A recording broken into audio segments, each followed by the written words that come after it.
Welcome back to the channel. Today on the show, I'm thrilled to be joined by one of the top welterweight prospects in New England. He holds a professional record of 5-1, and his next fight will take place on Saturday, January 25th at Cage Titan 69. He will be taking on Ali Zambirian. Let's talk to the man himself, Jack Congdon. What's up, guys? Thanks for having me on, man. I appreciate you, man. How you doing today, Jack? Good. I just can't wait for Saturday to get here. We're on fight week now, so my mind is very focused and dialed in on the fight, and I'm just looking forward to being able to show off my improvements and just the level that I'm at. Zabian's a good opponent, but I'm just going to show where I'm at and go in and dominate this fight, and I can't wait to do it. You've been in camp and you're kind of analyzing. Do you see any holes or areas you could take advantage of them? I'm not going to get too specific publicly, but I feel good everywhere that the fight goes. I feel I'll be able to control it regardless of if it's on the feet or on the ground, and I'm going to make that happen. So wherever it is, I can catch a sub on the ground or I can catch that KO on the feet. Yes, sir. And who's helping you get prepared in camp right now? So Lakeville MMA, KO Gym, my kickboxing coach, Mike Avila, has been with me for a while. Dan Savory, BJJ, over in Somerset and Fairhaven. We've been working a lot of MMA grappling, and as well as Lozon MMA. So I'm always there for team training, and I've been getting in more reps with Joe's MMA training as well. And if you made any specific adjustments or anything different from this camp? Nah, I pretty much always just focus on improving my skill set and improving myself as a martial artist as a whole. Obviously there's little differences that you do when you've got a particular opponent, but to me, philosophy-wise for MMA, like, your goal is to go in there and implement your game plan, right? You're not trying to just stop his game plan. You've got to go in there and dominate and implement your game plan. So, that's what I've been doing, is getting myself better as a martial artist, and that's going to show. I'm better everywhere than I ever have been, and I'm just going to go out there and implement it. Your fight with John Pierce, was there any lessons or anything you learned about yourself from that one? Yeah, I mean, I would say it's different believing in yourself that you can go in there and have a tough fight and have a war, and then having actually done it, right? Because up to that point, the 9 fights that I had prior, I had, not that I didn't have adversity in those fights. There's always moments of adversity, but I won quickly. None of them had lasted more than 5 minutes. And so that was the first fight that, I had gone that went into 3 rounds. And it was a good fight. He's a good opponent, tough fight. I had to go out on my shield, which isn't what you want to do. But like I said, it's kind of one thing knowing that you can do it, actually having done it, and just believing it in your mind too. So, going out there and doing that gave me more confidence in myself as a person and a martial artist, that, no matter how ugly it is in there, I'm not going to quit. I'm going to keep fighting till the bitter end. And that's what I'm always going to do. Hell of a fight, man. I was there for that one, so I enjoyed it. I appreciate that. What can the fans expect from you on Saturday come fight night? The best version that you've seen yet. It's going to be very exciting. I just can't wait for it to play out. The best version of me, physically, mentally, and that's going to show out. You're preparing on fight night. Do you have any rituals or routines to help you get through the adrenaline before stepping in the cage? No. So I don't want to be too reliant on any one particular thing. Like, I have to do this before I get into the fight, or I'm not going to be the same. that, you know, we're going to be like, my goal as a fighter is to get to the UFC and climb the ladder and get to that world championship. So I'm going to be fighting all over the world, you know, fighting all sorts of different guys. So much crazy stuff happens in the fight game where, you know, I mean, look at Islam versus Moicano, right? Islam thinks he's fighting Sarukian up until the day of the fight. If you're going to get to the top, you've got to be ready to go regardless of the circumstances.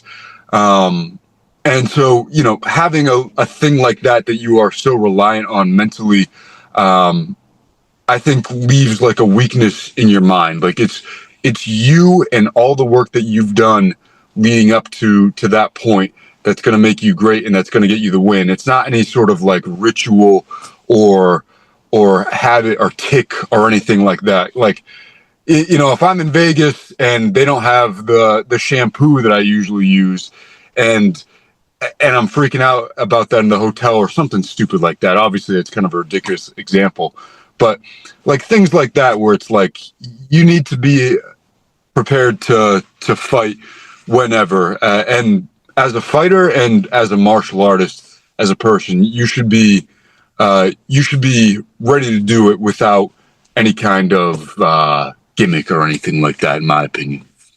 What's a daily routine for you, like going through camp right now? Monday like this, you know, I get up, I head over to Lakeville MMA to coach. I run the homeschool program now. So I'm teaching all the younger kids now there at Lakeville MMA, which is really cool because I started there when I was 8. And so it's really awesome to be able to, you know, coach the younger generation and to just kind of give back. It's really cool that it's kind of come full circle like that. Yeah, so coaching a bunch of classes throughout the morning, and then, you know, strength conditioning 2 times a week, and then training at night after that. And then if I'm not coaching in the morning, then I'm training as well. So, yeah, life pretty much revolves around MMA for me right now, which I absolutely love. Like, I've been very fortunate to be doing this for full time for almost a year now. And I'm just loving being able to live the lifestyle. And it's made me so much better as a martial artist. And it's really been exponential. Like, I feel like I had only just started in that Piersma fight, you know, fighting full time. Then that last fight, you know, you saw that I made a lot of improvements, and it's only going to be even more this time around. So, yeah, I just been loving living the lifestyle of a martial artist, and yeah, that's pretty much what my life revolves around right now. If you could fight any fighter in history, who would it be and why? I always say this: my dream fight for the UFC is Wonder Boy. That could still happen. You know, I've got to get there and work my way up a little bit. He's a little over 40 now, so it could still happen. The window's getting smaller, but it'd be a banger of a fight. You know, I started in Taekwondo. He's got the karate background. I'm not going to be one of these guys that just goes in there and hugs him. You know, that's always been my dream striker matchup. But GSP would be a sick fight too. You know, just as, you know, probably the best welterweight of all time. You know, he was so well rounded, so dominant. That would be another really cool one. After Saturday, man, and you've put in all that time and effort and energy into camp, what's going to be your go-to post-fight meal on Sunday? I miss pizza, man. Pizza is where pizza is kind of like my junk food weakness. That's my craving. I'll do either buffalo chicken or barbecue chicken. Yeah, I've had weeks afterwards where like I've had probably about pizza like every other day after that, because, you know, you go so long. Yeah, pizza's the go-to for me. Any teammates, sponsors, or socials you want to shout out? Thank you, all my teammates that have been prepping for me for this. You all know who you are if you're watching. In terms of sponsors, we've got Dogtown. They're like a doggy daycare over in Lakeville. right in the middle of town. So great location for anybody that needs like a doggy daycare service. Chevere Construction. So yeah, if you train at Lakeville MMA, you know Julio and Lydia. That's the construction company that they run. We've got Kyler's Catch. They've been a long-time sponsor of me. They're a seafood market here in New Bedford, and I always get all my seafood from them, and that's a huge help here. You know, as I'm getting lean, getting into the weight cut, all fresh stuff, all delicious, healthy, and it's like when you have that versus if you got like store bought that's been frozen forever forever, it's a big difference.